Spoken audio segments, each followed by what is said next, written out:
Sois tranquille, jour après jour, deviens plus intime avec la tranquillité, la joie et l'amour qui sont le parfum de ton cœur pur. Sois tranquille. Moji, danser sur l'eau. Alors, quand cesserez-vous d'être sur la scène de théâtre et de jouer des rôles, certes, qui vous amusent, avec sans doute beaucoup d'émotion, d'authenticité, de franchise, et vous y croyez tellement que cela vous rend dépendant et que finalement, des personnalités plus ou moins négatives sont créées. Nous pouvons les énumérer et vous les connaissez bien.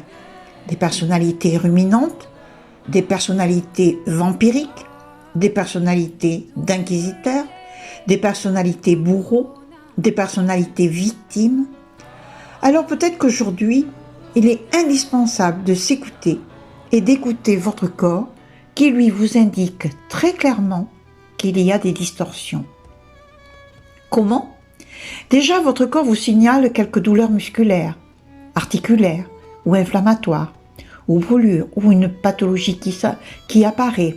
Quelques rencontres par les relations conflictuelles intimes, ou d'amitié, ou d'amour, qui malheureusement s'estompent peu à peu. Les autres sont un effet miroir, les miroirs de nous, et nous ne pouvons pas leur reprocher les failles qui existent en nous-mêmes.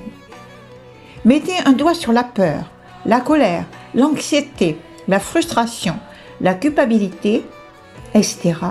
Posez sur un papier et faites une liste de défaillances, sans oublier de faire une liste de vos forces. N'oubliez pas que la peur engendre la violence. Nous vivons une époque très particulière et nous sommes sans cesse sommés de nous décentrer de nous-mêmes par les médias, les journaux télévisés, etc. Apprenez à vous libérer du négatif. Identifiez lorsque vous êtes aux prises avec des émotions qui vous détruisent et qui, la plupart du temps, sont la peur, la colère, l'anxiété, la frustration, la culpabilité. Maître spirituel Edgar Tolle écrit « Chaque fois que vous remarquerez que la négativité se manifeste en vous, sous une forme ou une autre, ne la voyez pas comme un échec dans votre démarche, mais plutôt comme un précieux signal qui vous dit « Réveille-toi, sors de ta tête, sois présent ». Développez de la compassion envers vous-même. Identifiez ses démons, ses défauts, ses failles, ses faiblesses, ses propres vices, les affronter et affronter sa souffrance. Travailler sur soi est très courageux.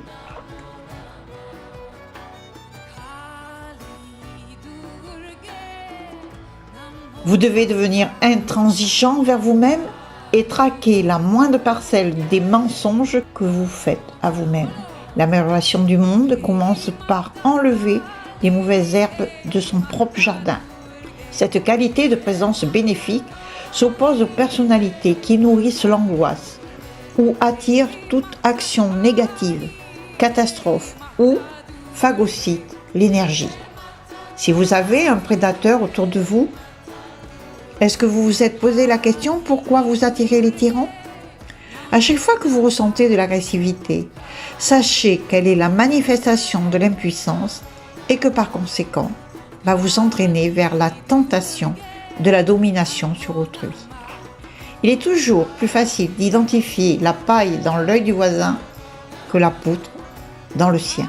La parabole de la paille de l'apôtre est une parole prononcée par Jésus-Christ dans son sermon sur la montagne, tel que la rapporte l'Évangile selon Matthieu, chapitre 7, versets 3 à 5.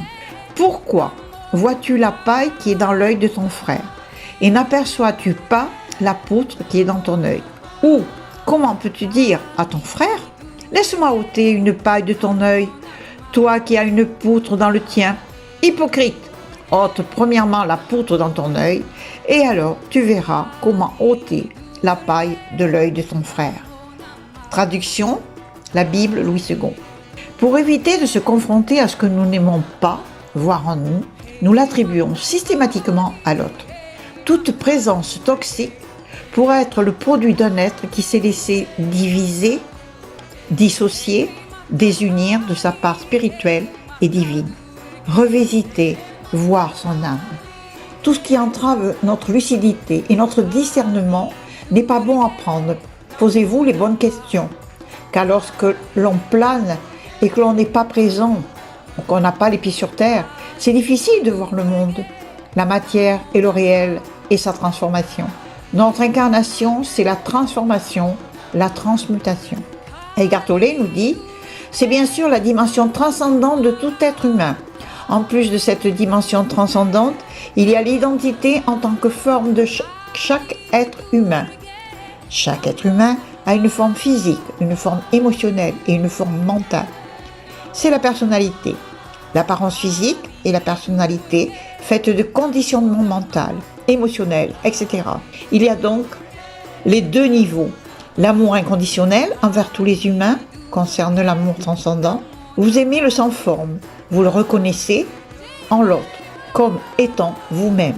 Le spirituel qui fait abstraction du matériel est une illusion et peut être dangereux, un mirage. Écoutez les autres ou l'autre ou un maître spirituel qui vous coupe du quotidien ou vous éloigne de la réalité.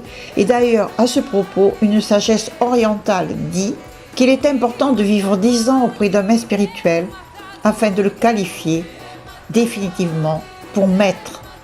Nous pouvons aussi apercevoir, voir ou interpréter par certains occidentaux d'abolir ou de obtenir la dissolution de l'ego. Ne serait-ce pas une hérésie? Et n'oublions pas que le mental est une aide précieuse et indispensable, ainsi que le discernement pour éviter tous les guet-apens de l'illusion. Attention de ne pas s'emballer dans les rencontres New Age qui vous endorment sur le développement personnel, genre rencontre du soi, rencontre de la conscience, du moment présent. Cela existe, mais c'est un véritable parcours, c'est se rencontrer, visiter ses profondeurs.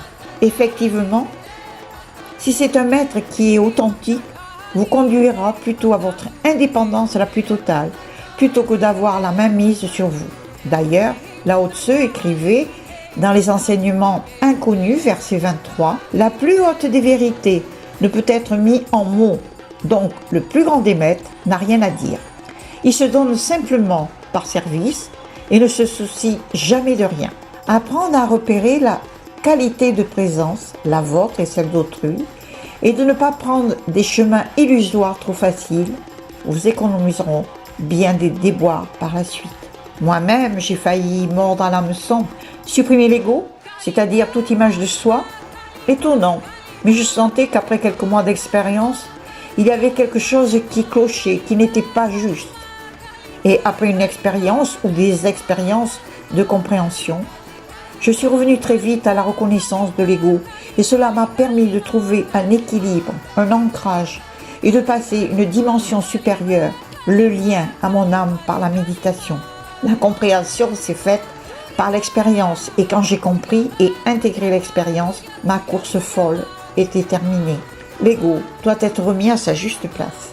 Cultiver la joie de rire, yoga du rire, cela stimule les hormones de bien-être, dopamine, et aussi de s'ouvrir à l'émerveillement, à la beauté de la nature, des animaux. La joie n'est pas un plaisir inconscient qui nie les souffrances du monde, mais une émotion ou un sentiment de satisfaction spirituelle qui emplit la totalité de la conscience. Développer le calme, la douceur, l'enthousiasme, l'émerveillement, l'harmonie et l'accueil offrent un retour centré. Chacun doit chercher à retrouver le chemin de l'unité, celui de la symbiose avec son âme, avec cette innocence et cet imaginaire originel. Le seul changement que vous pouvez effectuer et sur lequel vous avez un quelconque pouvoir, c'est le vôtre. Développer la faculté de se mettre à la place de l'autre permet d'ouvrir les champs de conscience, d'accéder à d'autres points de vue, d'autres perspectives, d'autres sentiments, et d'augmenter la compréhension de l'univers et des êtres humains. Le pouvoir du cœur. Les neurones du cœur, elles sont dépendantes des neurones crâniens. Ils pensent, apprennent, ressentent indépendamment du cerveau crânien et se souviennent. Le cerveau crânien filtre à travers ces boucles de l'ego. Le cœur ne le fait pas. Le cœur est précis. objectif, intelligent et nous avons la capacité d'accéder à l'information par l'intermédiaire de notre cœur. Le cœur a une intelligence objective. C'est le cœur qui détermine notre sécurité et nous protège de la peur et de l'insécurité. Travaillez sur la cohérence cardiaque en respirant doucement et en expirant plus longuement, plus lentement, en vue de déclencher un décrochement du système nerveux parasympathique et d'entrer dans la relaxation. C'est par la respiration, expiration longue que vous allez décrocher le système nerveux parasympathique et rentrer dans la méditation. Fleurir, oui, comme une fleur qui s'épanouit au soleil.